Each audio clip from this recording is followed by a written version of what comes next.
الحمد لله رب العالمين والصلاة والسلام على أشرف الأنبياء والمرسلين وعلى آله وأصحابه أجمعين.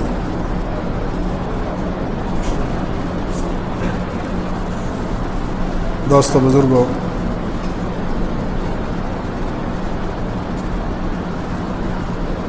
آج چونکہ سورہ یاسین پڑھی گئی ہے،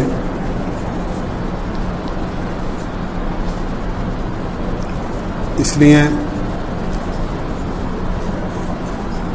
ارادہ ہو رہا ہے کہ قرآن کریم کی کچھ ایسی صورتیں ہیں جن کے مستقل فضائل وارد ہوئے ہیں، اور ایسی آیات بھی ہیں جن کے بھی مسلسل فضائل وارد ہوئے ہیں.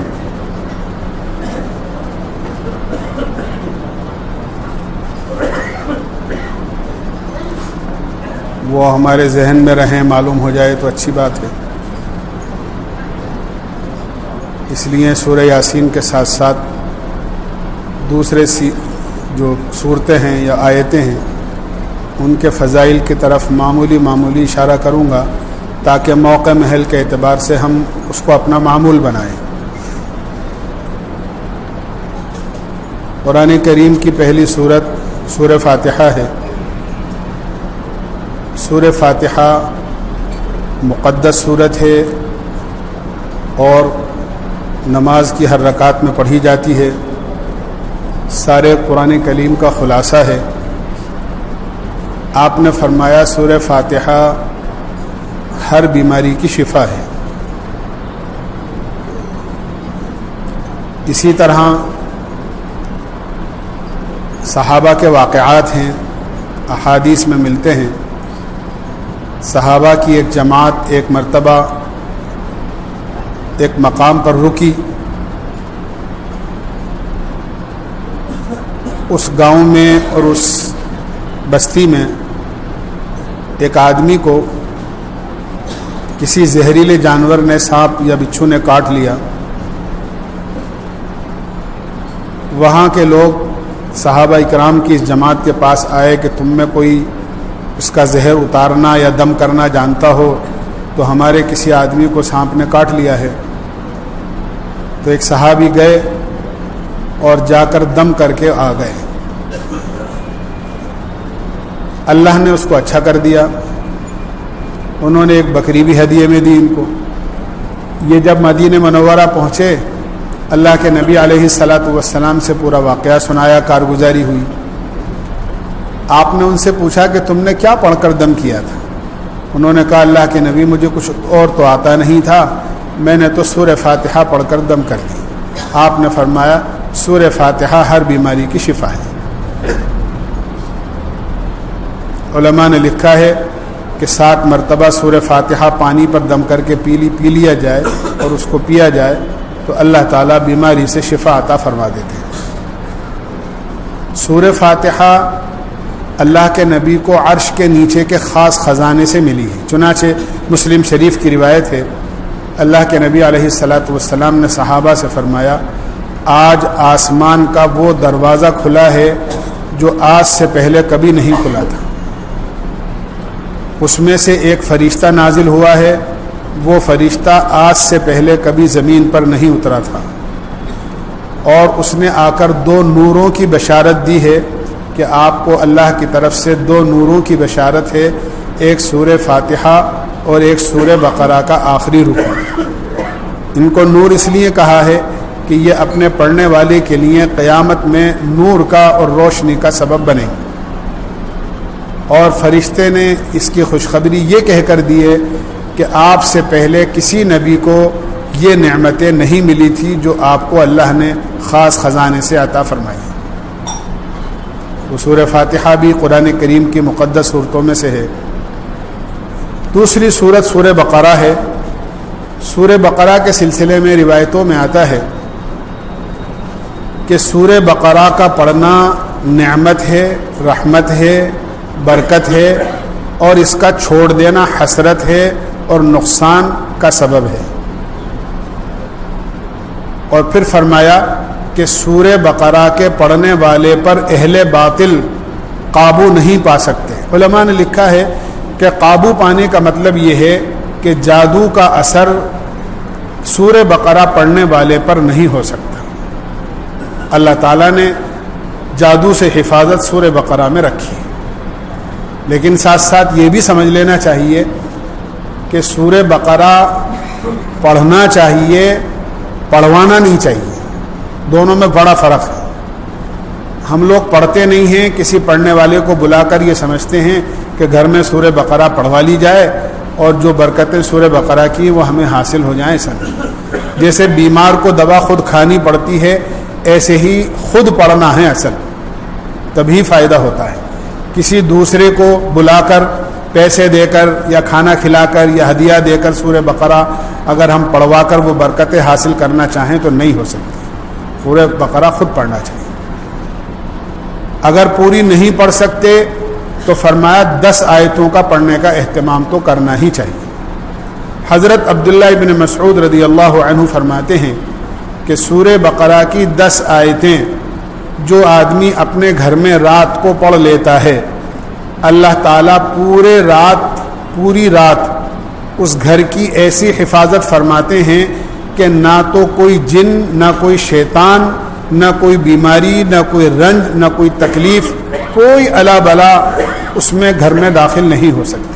اللہ اس کی حفاظت فرماتے ہیں۔ 10 آیتیں، شروع کی 4 آیتیں الف لام میم سے لے کے مفلحون تک، درمیان کی 3 آیتیں آیت الکرسی اور اس کے بعد کی 2 آیتیں، اور 3 آیتیں اخیر کی یعنی سورہ بقرہ کا آخری رکوع، للہ ما فی السماوات سے لے کر اخیر تک، سورت کے اخیر۔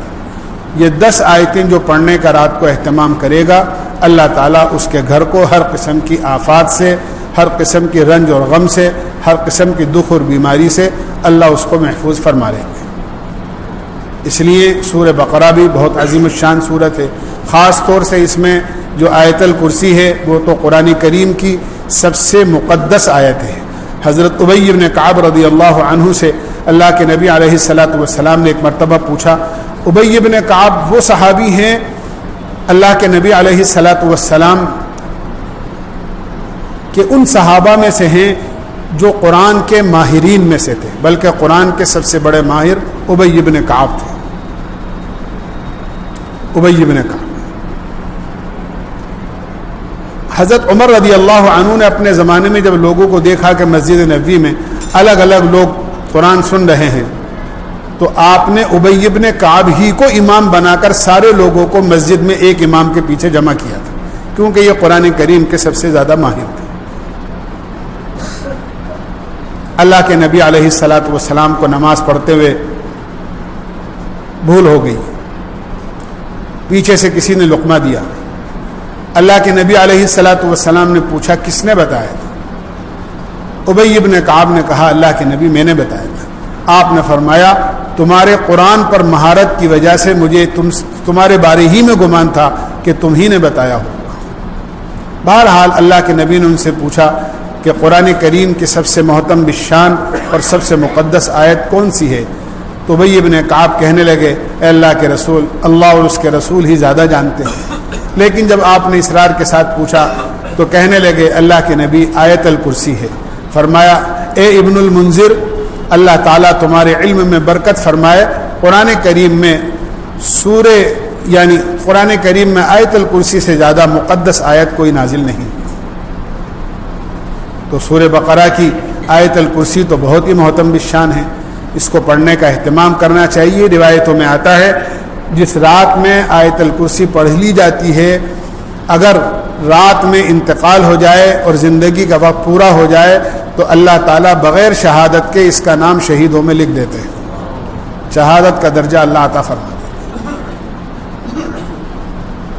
پھر قرآن کریم کی ایک مقدس سورت سورہ کہف بھی ہے، جس کا واقعہ میں آپ کے سامنے بیان کر چکا ہوں، عرض کر چکا ہوں۔ یہ بھی مقدس صورتوں میں سے ایک صورت ہے۔ اس کا پڑھنا فتنوں سے حفاظت کا سبب ہے اور قیامت میں نور کا سبب بنے گا۔ اللہ کے نبی علیہ الصلاۃ والسلام نے ارشاد فرمایا کہ دجال کا فتنہ سب سے بڑا فتنہ ہے اور سورہ کہف کی تلاوت کرنے والا اور اس کا اہتمام کرنے والا دجال کے فتنے سے بھی محفوظ رہے گا۔ دجال کا فتنہ وہ فتنہ ہے کہ جس فتنے سے ہر نبی نے اپنی امت کو اور اپنے ماننے والوں کو ڈرایا ہے کہ اگر دجال جیسا فتنہ بھی آ جائے تو اللہ تعالیٰ سورہ کہف کی تلاوت کرنے والے کو اس کو محفوظ رکھے۔ خاص طور سے جمعے کے دن پڑھنے کی اس کی بڑی فضیلت ہے۔ روایتوں میں آتا ہے کہ جو آدمی سورہ کہف کی تلاوت جمعے کے دن کرے گا، گزشتہ جمعے سے لے کر آج کے جمعے تک جتنی بھی غلطیاں اور گناہ اس سے ہوئے ہوں گے چھوٹے بڑے، اللہ تعالیٰ سب کو معاف فرمائے گا یہ سورہ کہف کی وجہ سے۔ حتیٰ کہ یہ بھی لکھا ہے علماء نے کہ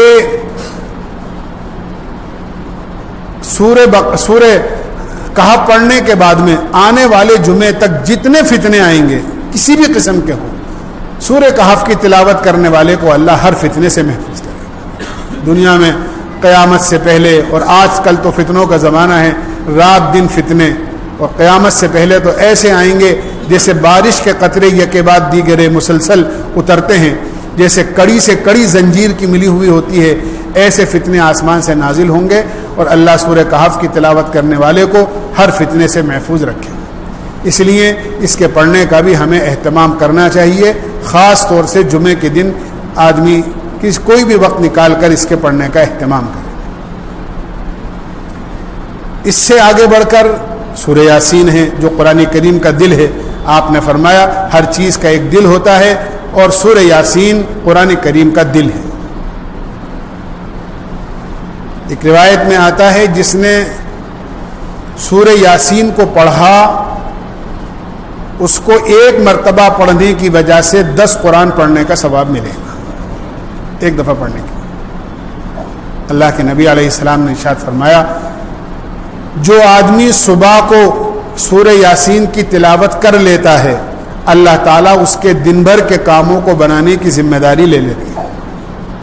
جو آدمی اپنے کام سے پہلے سورہ یاسین کو مقدم کر دیتا ہے اللہ تعالیٰ سورہ یاسین کو مقدم کرنے یعنی اس کے پڑھنے کی وجہ سے اس کا کام آسان کر دیتے ہیں۔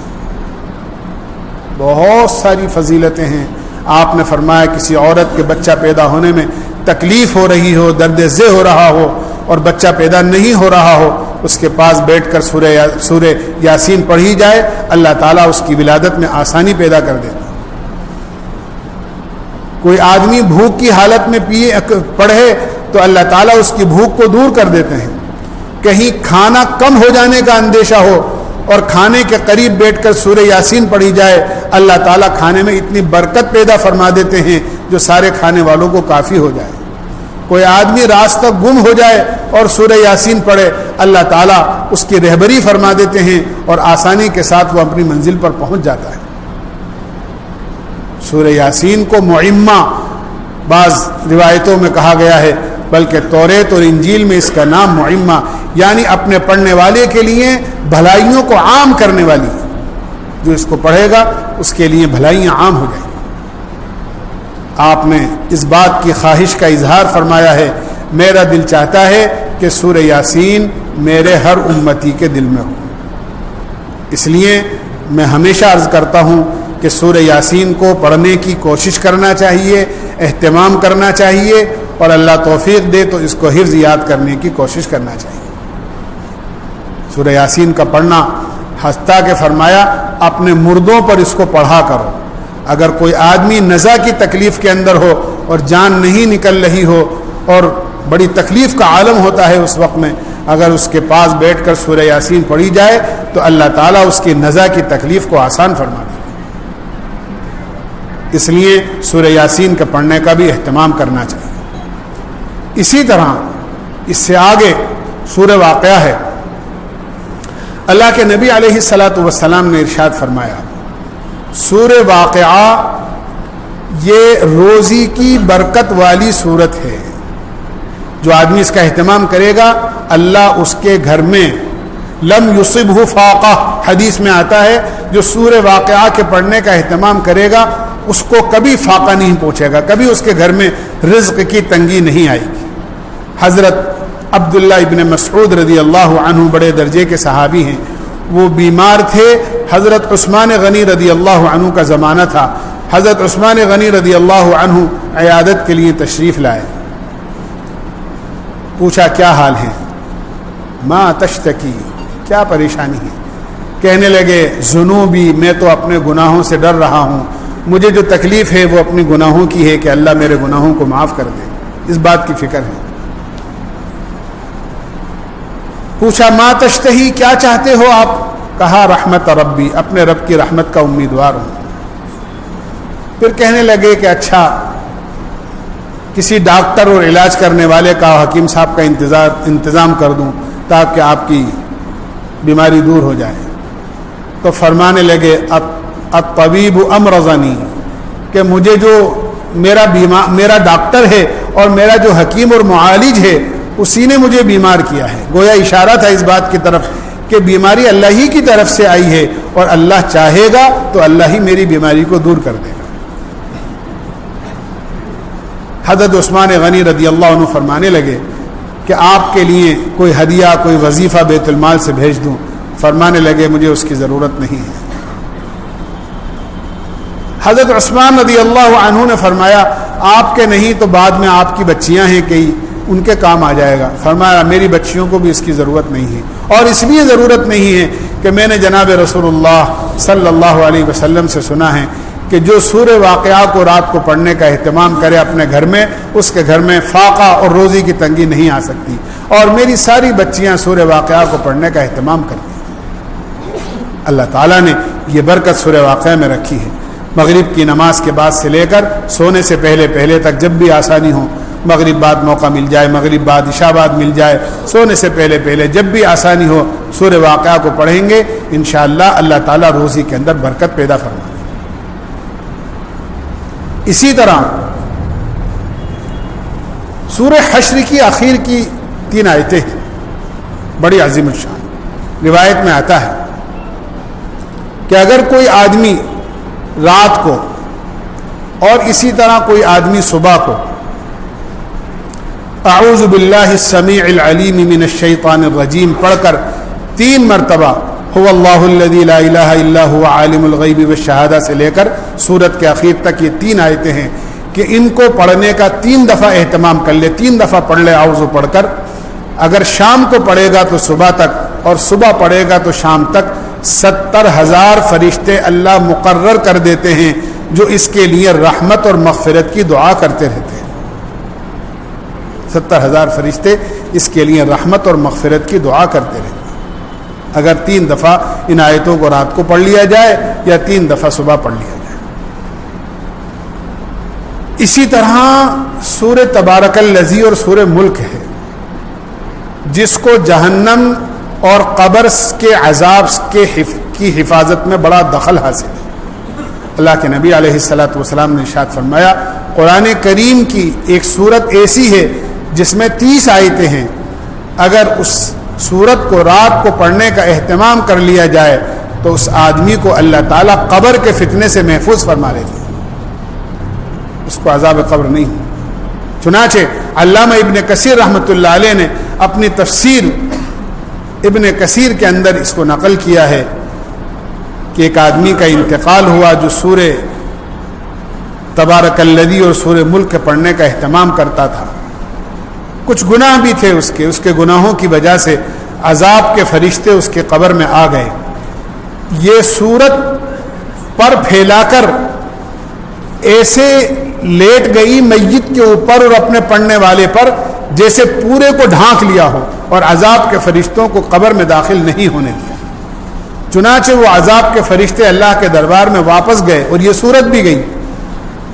اللہ تعالیٰ نے پوچھا کہ کیا بات ہے؟ تو سورت کہنے لگی یہ آدمی میری تلاوت کیا کرتا تھا اور میری تلاوت کرنے والے کو عذاب ہو یہ مجھے تو گوارا نہیں ہے. اگر آپ مجھے میرے پڑھنے والے کو عذاب دینا چاہتے ہیں تو مجھے اپنے کلام سے نکال دیجیے. اللہ تعالیٰ نے اس کی سفارش کو قبول فرمایا اور اس بندے کی مغفرت کا فیصلہ ہوا. یہ صورت روایتوں کا مضمون یہ ہے کہ یہ صورت ایک انسانی خوبصورت شکل کے اندر آئی اور اس میت اور پڑھنے والے کے منہ کو بوسہ دے کر یہ کہنے لگی خوشخبری ہے خوشخبری ہے، آفرین ہیں اس منہ کے لیے جو میری تلاوت کیا کرتا تھا، جس کی برکت سے تیرے پورے جسم کو اللہ نے عذاب سے محفوظ کر لیا۔ تو اس لیے اس کے پڑھنے کا اہتمام بھی کرنا چاہیے رات کو سونے سے پہلے۔ اللہ کے نبی علیہ الصلاۃ والسلام کا معمول تھا کہ آپ چند صورتیں جب تک نہیں پڑھ لیا کرتے تھے اس وقت تک آپ آرام کے لیے اپنے بستر پر نہیں لیٹا کرتے تھے۔ الف لام میم سجدہ ہے، سورہ ملک ہے، سورہ واقعہ ہے، اسی طرح قرآن کریم کی آخر کی صورتیں ہیں، قل هو اللہ احد ہے، اسی طرح قل اعوذ برب الفلق ہے، قل اعوذ برب الناس ہے۔ اللہ کے نبی پر جادو ہو گیا، ایک یہودی نے جادو کیا تھا، اللہ کے نبی علیہ الصلاۃ والسلام بہت زیادہ بیمار رہے، بہت زیادہ تکلیف میں رہے، پھر آپ کو بتایا گیا کہ آپ کی جو تکلیف ہے وہ کوئی جسمانی ویسی بیماری کی نہیں ہے بلکہ آپ پر جادو کیا گیا ہے۔ چنانچہ اس جادو کا حل بتایا گیا کہ قرآن کریم کی یہ 2 صورتیں ہیں، اس میں 11 آیتیں ہیں، اور ایک بال کے اندر 11 گرہے لگا کر اس کو اس طرح کنویں کے اندر پتھر کے نیچے دبایا گیا ہے، چنانچہ اس کو نکالا گیا، اور قرآن کریم کی یہ آیتیں جو 11 ان دونوں صورتوں میں پڑھی گئی، اللہ نے ان گرہوں کو کھول دیا اور آپ کی طبیعت اچھی ہو گئی اور آپ کی بیماری اللہ نے دور فرما دی۔ بہرحال عظیم الشان صورتیں ہیں، جو چند صورتیں اور چند آیتوں کی طرف میں نے اشارہ کیا ہے، اپنا معمول بنانا چاہیے۔ یہ جس طرح آدمی اپنی حفاظت کے لیے، اسی طرح اپنے کاموں کو بنانے کے لیے، روزی کی برکت اور اس کے اضافے کے لیے دنیا بھر کے جتن کرتا ہے، وہ اپنے تجربے کی چیزیں ہیں۔ تجربہ کبھی پاس ہو جاتا ہے، تجربہ کبھی فیل ہو جاتا ہے، تجربہ کبھی صحیح ثابت ہو جاتا ہے، تجربہ کبھی غلط ثابت ہو جاتا ہے، لیکن اللہ اور اس کے رسول کا جو فرمان ہے وہ کبھی غلط نہیں ہو سکتا۔ اگر یقین کے ساتھ اس پر عمل کیا جائے تو اللہ تعالیٰ ضرور فائدہ پہنچا کر رہتے ہیں، اور اس پر جو انعامات ہیں وہ ضرور مل کر رہتے ہیں۔ اللہ ہمیں عمل کی توفیق نصیب فرمائے۔ سبحان اللہ بحمدہ، سبحانک اللہم وبحمدک، ونشہد ان لا الہ الا انت نستغفرک۔